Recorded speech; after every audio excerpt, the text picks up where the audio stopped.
Bob Pierpoint has been endangering himself on a raft in some endangered whitewater. This is California's Tuolumne River, one of nature's classic beauties.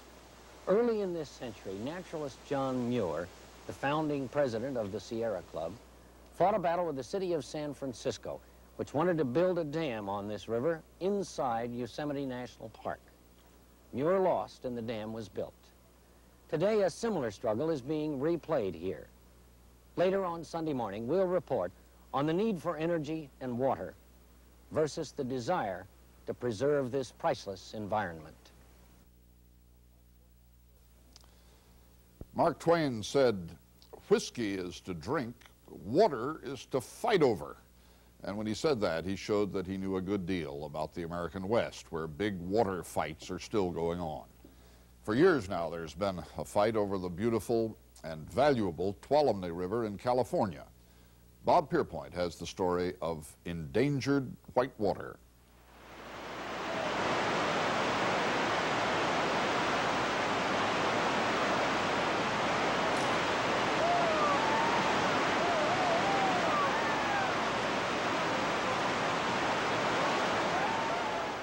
It's like being in the hands of a power.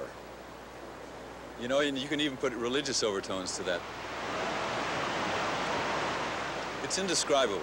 You've got to do it. Nobody could describe it.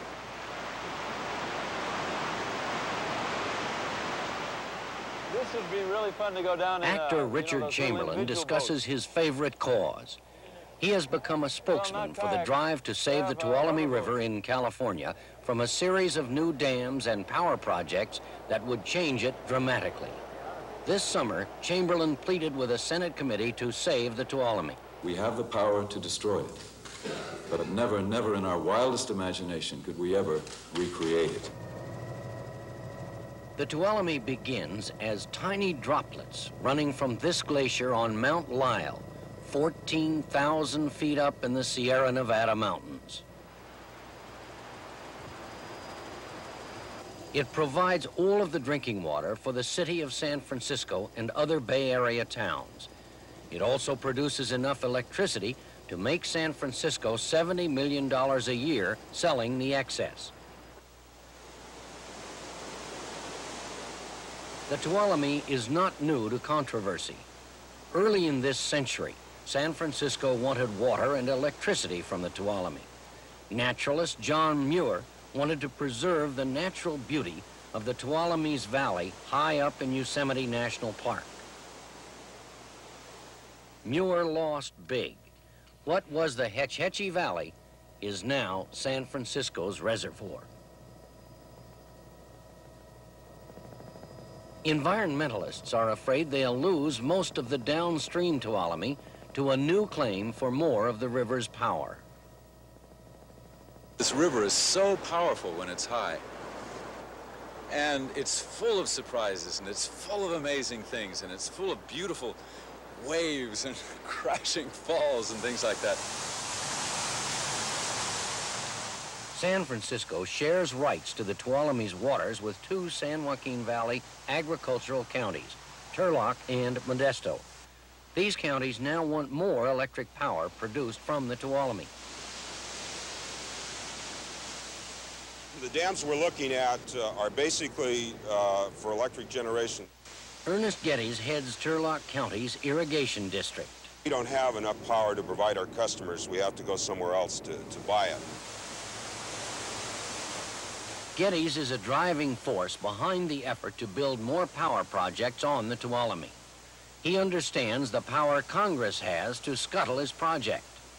Further development of the Tuolumne would not be permitted if a bill to declare it a wild and scenic river passes Congress.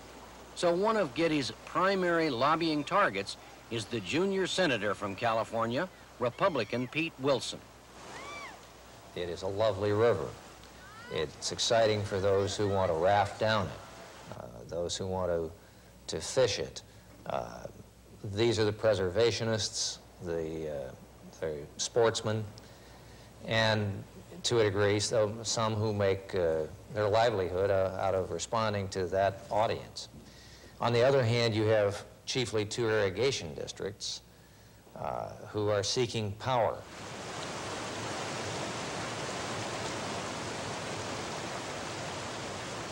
This is it's not just a livelihood, it's a very special activity. There's really no place else to go and do this. Marty McDonnell is 33 years old. He's been rafting the Tuolumne since he was 15, and now has his own rafting company. See, the experience that people have on this is more than just a amusement park ride. It's an interlude with nature, and people have an experience here that is really quite valuable in many ways that is not so definable in dollars. I certainly look at my experience here as worth much more than the money I make. You think it'd be a sad thing if this river was dammed up any more than it already is? It'd be like seeing the country's art museums, you know, buried in the ground. You can pretty well say anywhere in the United States, if you eat a canned peach or a frozen food or a can of soup, there's a good chance it came from Turlock or Modesto. You don't need electricity to grow peaches. You need electricity to process and can the peaches. And our biggest electric use is in the agriculture processing.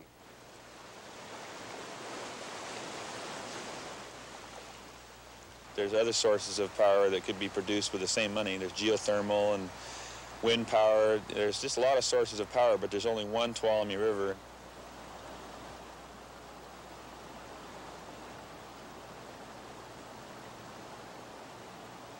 The geothermal area, the solar area, the wind area are new. We're looking at them, but they don't answer our needs today, where we have a deficit in our power needs.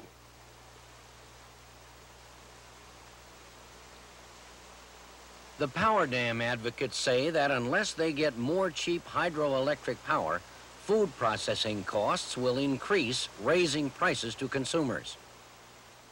They want to turn the river into a cash register. And why should they get power cheaper than I get power, and I'm 20 miles away from them? He missed the fly, silly fish. Don Moyer lives in the San Joaquin Valley town of Manteca. He's a businessman whose real love is the Tuolumne and fishing. Fish. That time he felt the hook. Get out of here, you mangy animal. The cities that would get the power are Modesto and Turlock. They already have one of the cheapest power rates in the world. And to me, it doesn't make sense to destroy a national treasure like this so that 2 cities can have cheap air conditioning in the summertime.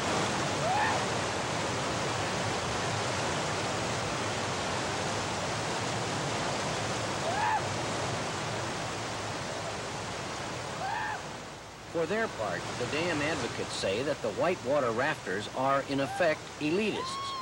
They say that only 5,000 people actually float these rapids over the course of a year. It is not sport for just anyone. For people who know what they're doing, or if you're traveling with somebody who has good equipment, it's still a reasonable thing to do. But we actually turned over one of our rafts on this trip. Well, it's like a fender bender. You can have an accident anywhere, and actually, when people get dumped in the river, it becomes part of the highlight of their trip. It's the story they bring home with them.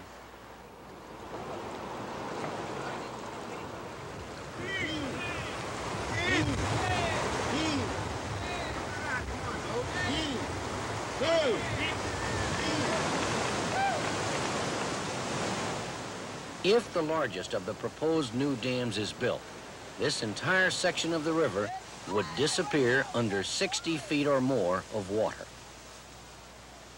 That would mean the end of whitewater rafting on the Tuolumne by the public.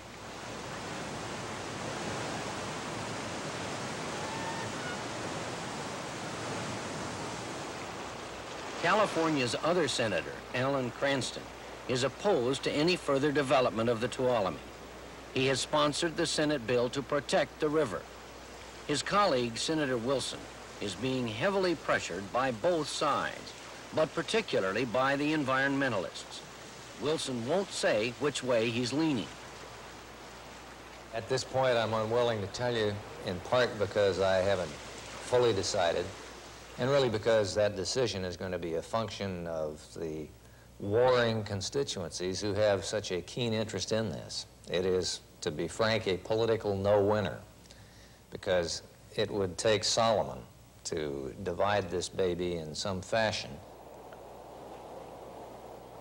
Sometimes I think I like these placid parts best because you can really, yeah, kick back and look at everything. When going this way, kind of fun, but only brief. That'd be fun to kayak too. Here we go again. Oh my God!